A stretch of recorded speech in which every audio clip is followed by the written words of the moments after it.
Is religion another form of the matrix? Yes, in a sense that everything is a part of Maya. Maya means illusion. So religion is not the truth per se. It's man-made, of course, but there is truth in many of the holy texts, including the Bible, Quran, etc. If you read it from the esoteric perspective, that all is one. And when Jesus, for example, is saying that the kingdom of God is within you, that's pointing towards the fact that all that is within you. As I said earlier, all that is within you. You are an aspect of that. There can be no separation from God. You are never separated from what we call God. There's no, oh, there's God over there and you're over there. It just isn't how reality is. We are all aspects of that. So, yeah.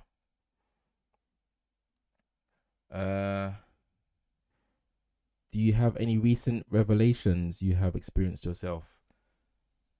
So, toxicity. Well, within the answer that I gave you, actually, again, it's that whole thing of trust. It's such a big aspect to manifestation. You have to trust. You have to really trust, and don't fake. Don't fake it. You have to really trust that the so-called universe or God or consciousness or higher self or whatever label you want to use will work out for you if you are trusting that all will be okay and not living in a vibration of fear. That hit me quite hard the other day. So I got something that I wanted, and the day before I just chose to really trust that it will come the next day, and it did come the next day. I was like, oh, it's that simple. Someone says, yo Tiger, what's up? I'm the Somali dude from Speaker's Corner. Oh, yeah. Small world, eh?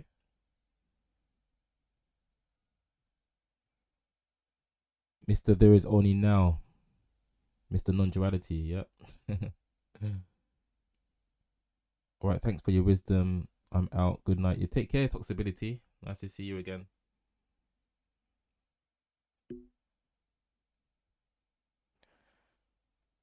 So yeah, it should be okay now, YouTube and TikTok. Yeah. But I would also say to answer the question from YouTube about religion, it can also happen that when you're on a spiritual path, you can fall into an ego trap and start thinking, oh, religion is so much lower than spirituality, or non-duality is less than. They don't know what they're talking about, things like that. Don't think like that.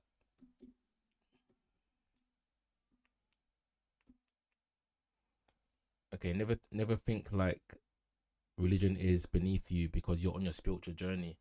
No, no, no, no. There are many different angles within the same source. Okay. So again, like I said earlier about not attaching, don't even attach to the idea that you're better than anybody. Period. Don't let that ego get to you. Because ultimately, that person you say you're better than, you are, and they are you. I don't mean as in the personhood. Of course, you are an individual person. But the source of what you are, you're sharing the same source. So when this life is over, are you really going to bring that I'm better than that person-ness with you? Of course not. There's power in being humble. I don't mean fake humble, but there is power in being humble. When I say power in being humble, I mean power in a sense that it's good for you. It's good for your journey.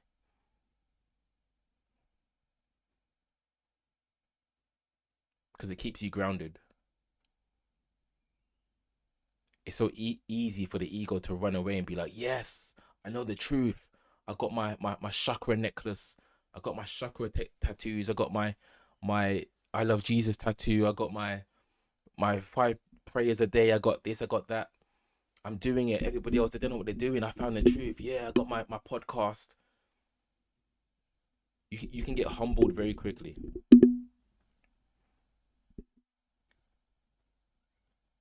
So it's best not to live like that, I suggest.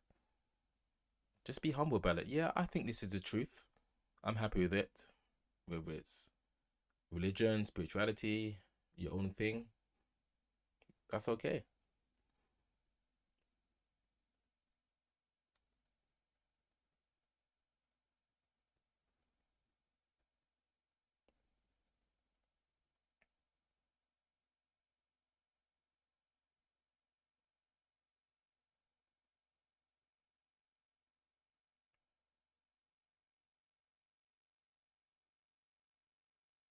I mean, having the experience that I had of oneness experientially definitely helped to humble me, I would say, in a sense that I see very clearly that we are all the one. We are all the same thing. The one is the all, and the all is the one. You're not my competition. And for me to influence you in a positive way, that's on me being the change I want to see in the world. So it always comes back to self, knowing who you are, knowing what you are, and shining a light on other people. You'd be surprised how quickly an idea can travel. You'd be surprised how quickly positive energy can travel. It seems as though negative energy travels quicker, and I'll say because the energy is more dense, so it feels heavier, so it feels more in the body. And lighter energy makes you feel like you're more on a cloud. However, light energy, positive energy can also, and love can also definitely affect people very quickly as well. A wide breadth of people.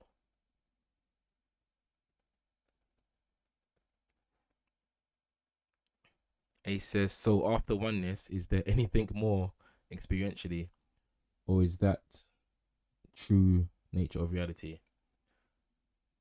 Good question. Why wouldn't you ask that, right? Good question. So, well, there is no after oneness. So here's the paradox. There is no after oneness and there is no before oneness. Of course, I understand what you mean, but I'm just telling you straight. There is no after oneness and no before oneness. So each question, just to remind you all, is going to extract a different answer from me from a different angle, or maybe a deepening into an answer I did answer before. So when I had my oneness experience, for example, one of the strongest things I came to see is that that was always the truth, and it is right now. That this is the illusion that I am Tiger speaking to you. Because when I'm engaged with the thoughts, engaged with the feelings, yeah, it feels like this is what I am. But if I take just a moment to really seemingly turn my awareness backwards, there's just awareness. There's just awareness. It doesn't come or go. And that awareness is the oneness that I speak of. So it isn't something that is within experience. That's why it can't have a beginning or an end. So there's no beginning to oneness or end of oneness. There's just experiences taking place within the oneness.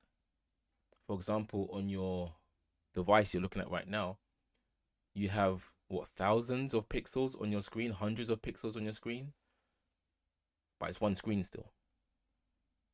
There's oneness there. So similar to that, there's like this one screen of consciousness, and all of us are like pixels on this one screen. So the oneness, but from a human perspective, let's say, after experiencing that, I would say life becomes more beautiful because you have more space to allow other issues in your life to sit. You don't hold everything so closely to you, which can weigh you down. Has your concept of free will changed? If so, how? Well, I already had a concept before my awakening that free will isn't what we think it is. So the individual does not have free will in the sense that you don't choose your thoughts. There is no thinker of the thoughts. You can come to that seeing by yourself. Try to find a thinker of the thoughts. And when I say this, I want you all to take this very literally, what I'm going to say.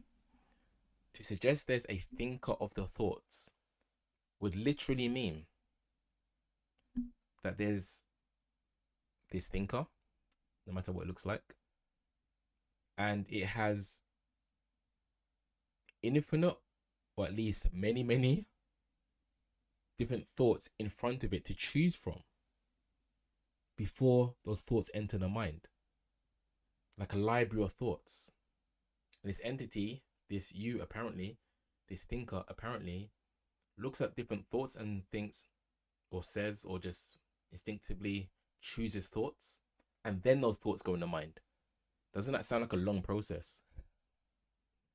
And for anybody to say, oh yeah, that probably is what happens, though, that's just an imagination, which is fine. You can have imagination, but it isn't our actual experience, is it? So thoughts just appear, they just arise. So there isn't free will in that sense. Now, why am I saying the words that I'm saying now? I could say anything. I could say bus. Why did I only say bus then? It just seems as though there is a chooser. But there is free will in a sense that the source of what we are, that is free. That's why it can allow all these different shapes and colors and experiences and ups and downs and time and the illusion of time and space and all these things to exist, because that is free. That is, it cannot be touched. That is free. And that's why we have a sense of free will, because ultimately we are free. But the thoughts that we think, they just come. Yes, and also cannot stop the next thought from appearing in the head. Yeah, I love that you said that. Exactly. You cannot stop the next thought from appearing in your head. That's powerful what you just said. Exactly. That's good insight. If you were to choose over your thoughts, you'd just be like, you know what, I'm going to stop thinking now. But even that would be a recognition, mental activity, that you're not thinking.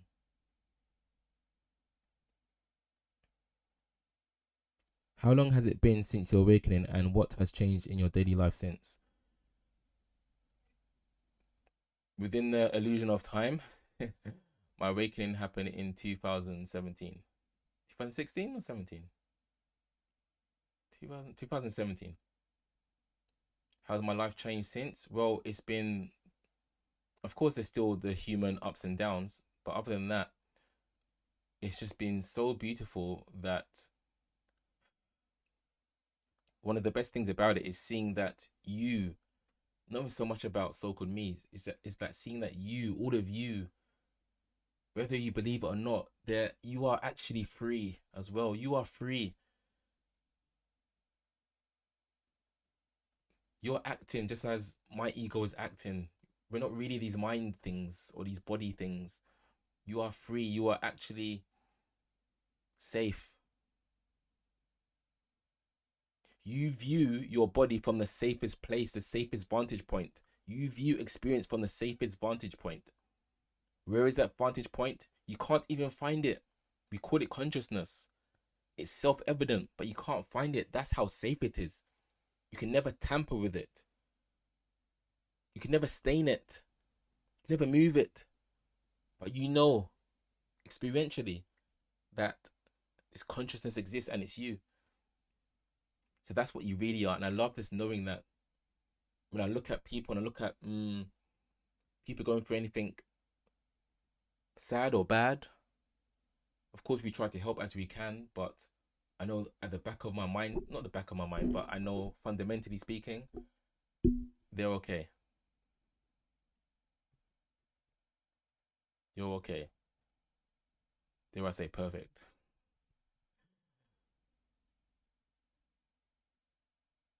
And yeah, it just brought genuinely more happy and joy into my life. I've always been a pretty happy person, I would say. I think anybody would agree with that who knew me before, but yeah, it's brought even more happiness and joy. Sometimes I just burst out into random laughter because of how how funny it is. Reality is funny. It's really not what it seems to be.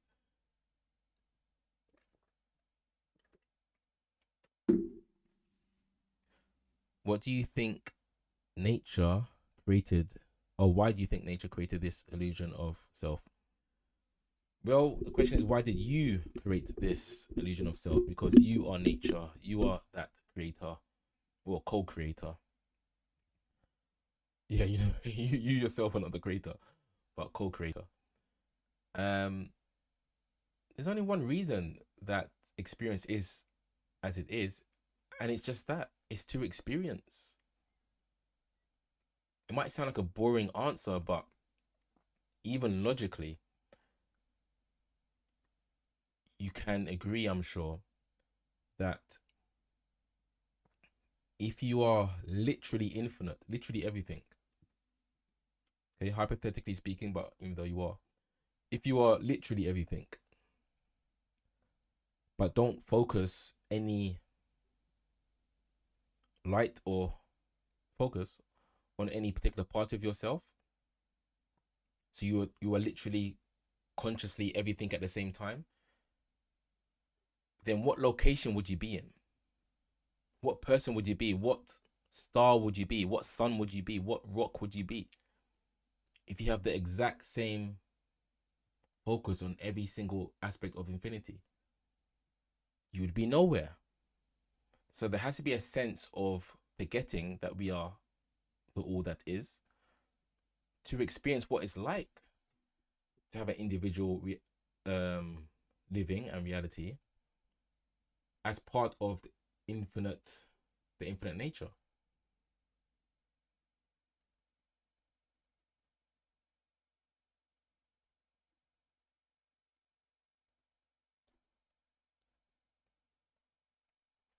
That was weird.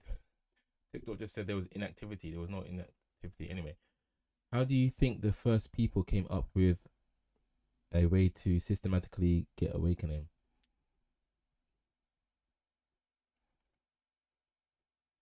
It's a hard question to answer just because of the presuppositions. Like first people, of course, that assumes time in a linear fashion, but I don't believe in time as in a linear fashion. So this timeline we are on right now has a particular past, but really there was only now. There was no actual past. There's just now.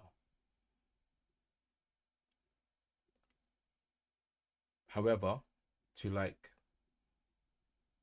let's just imagine that time is real and there were first people.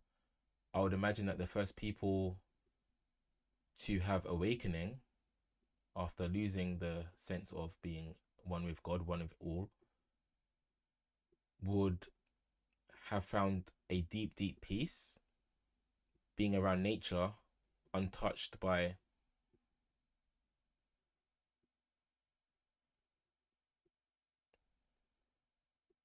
so much human tampering, let's say, the modern human life. Just literally being in nature and seeing how everything flows and just works.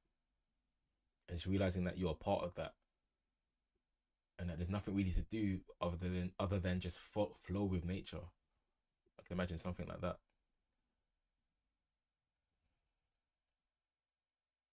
I learned to watch the thinker, as in Eckhart Tolle, The Power of Now. Amazing way of being. Yeah, I mean, this is what I've been saying. Try to find the thinker. Try to watch the thinker. Try to find the thinker. Try to be the thinker. You just can't. There is no thinker. There is thought, but a thinker, you'd be hard pressed to find that one. And one of the hardest parts of the awakening journey is to accept, or for anybody, is to accept that that which is, in terms of reality, it just is. There weren't actually any questions to answer really, or to ask really, when it's just in our face that reality just is. But that's not enough for our minds. We want to know, no, but how did it start? What's this? What's that? It just is. And that which just is dimensionless. Find is. Let's all go outside and find is. Let's find isness. Where would that be? It just is. It's not a thing. But we all know this isness exists because we exist. But we can't find that which is allowing this experience to be. Objectively, we cannot find it or touch it or perceive it. It just is. It's isness.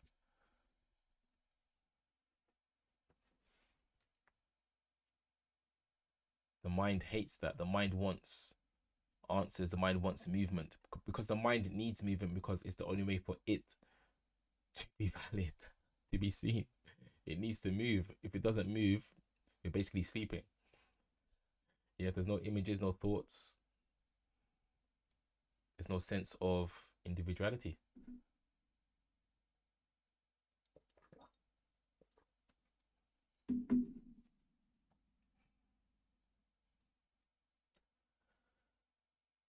Hmm.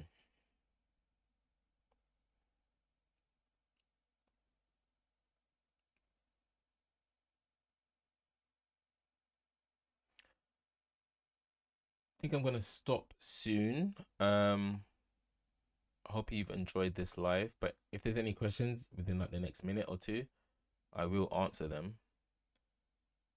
But in the spirit of going with the flow and trusting how you feel, I feel like now's a good time to end the live. So yeah, any more and I'll answer. Other than that, I wish you well.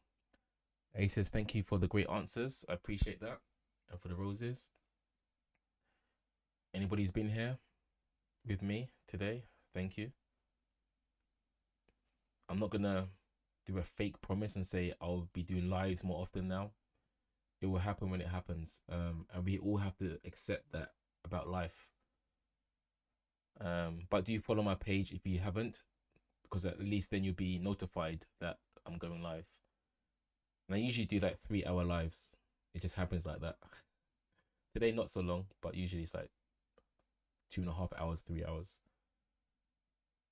So yeah, thank you as well. What's your name? Baldemi, something like that. Hope I said that right. Have a wonderful day or evening, my fellow expressions of consciousness. Take care.